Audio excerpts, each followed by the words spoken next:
நமக்கு மூன்றாவது நாள் என்னைக்கு? ஞாயிற்றுக்கிழமை ஒன்று. யூதர்கள் பாரம்பரிய பிரகாரம் அவர்களுக்கு வாரத்தின் முதல் நாள் என்பது ஞாயிற்றுக்கிழமை. ஞாயிற்றுக்கிழமை முதல் நாள், திங்கட்கிழமை இரண்டாவது நாள், செவ்வாய்க்கிழமை மூன்றாவது நாள். நம்முடைய இந்தியர்களுடைய கலாச்சார பிரகாரம் பார்த்தீர்களானால் மூன்றாவது நாள் செவ்வாய்க்கிழமை. நம்ம யாரும் நம்ம வீட்டில் என்ன பண்ண மாட்டோம், விசேஷம் வைக்க மாட்டோம். அல்லேலூயா. புதன்கிழமை தான் தேடி போவோம். ஏன்னா சொல்லுவாங்க, பொண்ணு கிடைச்சாலும் என்ன கிடைக்காதா? ஏன்பா கிடைக்காது? ஒவ்வொரு வாரமும் புதன் வருதே, அந்த புதன் கிடைக்கும். ஆனா அந்த நாளை என்ன பண்றாங்க? விசேஷிக்கிறாங்க. ஆனா வேதத்தை தேவன் எல்லா நாளையும் நல்ல நாளாக படைத்தார். எல்லா நாளிலும் நல்ல காரியங்களுக்காக தான் படைத்தார். ஆனா மனிதன் சில நாட்களை நல்லதென்றும் சில நாட்களை ஆகாது என்றும் சொல்லுகிறார். அதை உடைக்கும்படியாக அந்த ஆகாது என்று சொல்லுகிற காரியங்களை உடைக்கத்தக்க விதமாக தான் இயேசு என்ன பண்ணாருன்னா, மூன்றாம் நாள், அதாவது செவ்வாய்க்கிழமை நடந்த கல்யாணத்திற்கு இயேசு சென்றார். அதே போல உங்களுக்கு ஒரு காரியத்தை நான் சொல்கிறேன். நாட்களை பார்க்காமல், நேரத்தை பார்க்காமல், இன்னும் அநேகர் நல்ல நேரம் கெட்ட நேரம் என்று அநேகத்தை வைத்திருப்பார். அல்லேலூயா.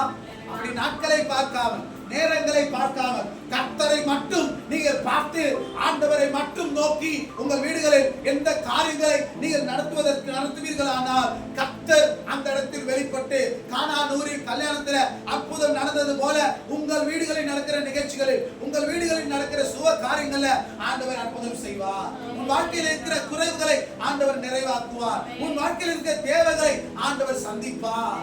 அல்லேலூயா, அல்லேலூயா. அதனால அருமையான தேவ பிள்ளையே, நீ நாள் பார்க்கிறவங்களா இருக்க கூடாது, நேரம் பார்க்கிறவங்களா இருக்க கூடாது. யமகண்டம், ராவுகாலம் இதெல்லாம் யாரும் உண்டாக்கினது? தேவன் உண்டாக்கினாரா? இல்லவே இல்லை.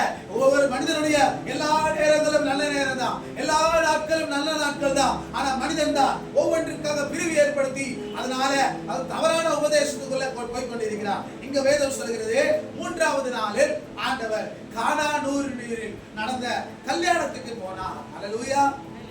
அடுத்து வாசிங்க. இந்த கல்யாணத்துல இயேசு அற்புதம் செய்ததற்கு முதல் காரியம், நம்முடைய வாழ்க்கையில அற்புதம் நடக்காத காரணம் என்ன? ஏன் இங்க நடந்தது? நமக்கு ஏன் நடக்கல? நமக்கே செய்ய மாட்டேங்கிறார். யார் பக்கம் தவறு இருக்குது? யார் பக்கம் குற்றம் இருக்குது? அதை எப்படி திருத்திக் கொள்வது எப்படி என்று நீங்கள் ஆலோசித்தீர்களானால், அன்பு தெய்வ பிள்ளைகளே, இன்று நான் உங்களோடு சொல்லுகிற ஒரு வார்த்தை என்னவென்றால், இயேசு இரண்டாவது வசனம் திரும்ப வாசிங்க. இயேசுவும் அவருடைய சீஷர்களும் கல்யாணத்திற்கு என்ன பண்ண பண்றாங்க? முதலாவது இயேசுவையும் அவருடைய சீஷர்களையும் அந்த கல்யாணத்திற்கு அழைத்திருந்தார்கள். அதே போல நான் உங்களுக்கு சொல்லுகிறேன், நம்முடைய வாழ்க்கையில எங்கெல்லாம் குறைபடுதோ, எங்கெல்லாம் தேவைகள் இருக்குதோ, அங்கெல்லாம் இயேசுவை நீங்கள் அழைப்பீர்களானால் அந்த காரியங்கள்ல இயேசு அற்புதம் செய்வார். அல்லேலூயா. இயேசு நம்மளோட கூட தான் இருக்கிறார். ரட்சிக்கப்பட்ட தேவ பிள்ளையே, இயேசுவை ஏற்றுக்கொண்ட தேவ பிள்ளையே, இயேசு உன்னோட கூட தான் இருக்கிறார், உன் வீட்டில் தான் இருக்கிறார். ஆனால் நீ அவரை ஒரு காரியத்திற்காக அழைப்பு கொடுக்கிற வரைக்கும் அவர் மௌனமாக இருப்பார், கிரியை செய்ய மாட்டார். இயேசுவோட சீஷர்களோட கூட இயேசு கப்பல்ல பயணம் செய்து கொண்டு இருந்தார். வேதம் சொல்லுகிறது, அந்த இடத்துல கப்பலில் அவர் தலையணை வைத்துக் கொண்டு உறங்கி கொண்டு இருந்தார் என்று. அல்லேலூயா. புயலும் காற்றும் அடித்த போது அவர் மௌனமாக இருந்தார். அவர் ஒன்றுமே செய்யல. எப்போது சீஷர்கள் அவரை கூப்பிடுகிறார்களோ அப்பொழுது அதுவரைக்கும் அவர் மௌனமாக இருந்தார். அல்லேலூயா. ஆனா சீஷர்கள், ஐயரே எங்களை ரட்சியும், நாங்கள் மரித்து போகிறோமே, உமக்கு நல்லதா என்று சொன்ன உடனே அதுவரைக்கும் நித்திரையா இருந்தவர், அதுவரைக்கும் உறக்கமா இருந்தவர் உடனே எழுந்து, மலையாளத்தில் சொல்லுவாங்க சாடி எழுந்தற்று என்று சொல்றது போல உடனடியாக எழுந்திருந்து அவர்களிடத்துல என்ன ஆச்சு, என்ன பிரச்சனை, ஏன் இப்படி அழுவுறீங்க, ஏன் வருத்தப்படுறீங்க, ஏன் சங்கடப்படுறீங்க என்றெல்லாம் கேட்கல. நேராக அந்த புயலையும் காற்றையும் பார்த்து, அலையையும் காற்றையும் பார்த்து அமைதலா இரு என்று அவர்களுக்கு என்ன அற்புதம் தேவையோ அதை செய்தார். கானானூர் கல்யாணத்தில் அற்புதம் நடந்ததுக்கு முதல் ரீசன், இயேசுவையும் அவருடைய சீஷர்களையும் இந்த ஜனம் அழைத்திருந்தார்கள். அதே போல நம்முடைய வாழ்க்கையில எந்த தொல்லை கஷ்டம் இருந்தாலும் முதலாவது யாரை அழைக்கிறோம்? இயேசுவை அழைக்கணும். ஹalleluya. இயேசுவை அழைத்த சீஷர்களுக்கு அற்புதம் நடந்தது. இயேசுவை அழைத்ததுனால அந்த கல்யாணத்துல இயேசு அற்புதம் செய்தார்.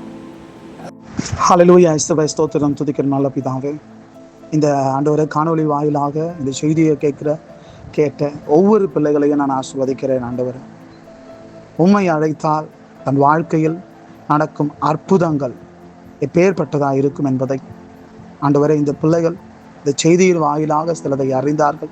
அதை நடைமுறைப்படுத்தி உம்மை அழைத்து ஒவ்வொரு நாளும் அதிசயங்களையும் அற்புதங்களையும் விடுதலைகளையும் நன்மைகளையும் பெற்றுக்கொள்ள கர்த்தர் உதவி செய்யுங்க. அதுக்கு விரோதமாய் போராடுகிற சகல பிசாசின் கிரியைகளும் இயேசுவின் நாமத்தில் நீங்கட்டும். இதை கேட்ட ஒவ்வொருவரையும் இன்று விடுதலையாக்கும், ஆசீர்வாதம். இன்று முதல் வாழ்க்கையில் ஒரு நன்மை உண்டாகட்டும், சாட்சிகள் எழுமட்டும், தேவநாமம் மகிமைப்படட்டும். எல்லாவற்றையும் ஒப்புக் கொடுக்கிறேன். இயேசுவின் நாமத்தில் ஜெபிக்கிற நல்ல பிதாவே, ஆமென்.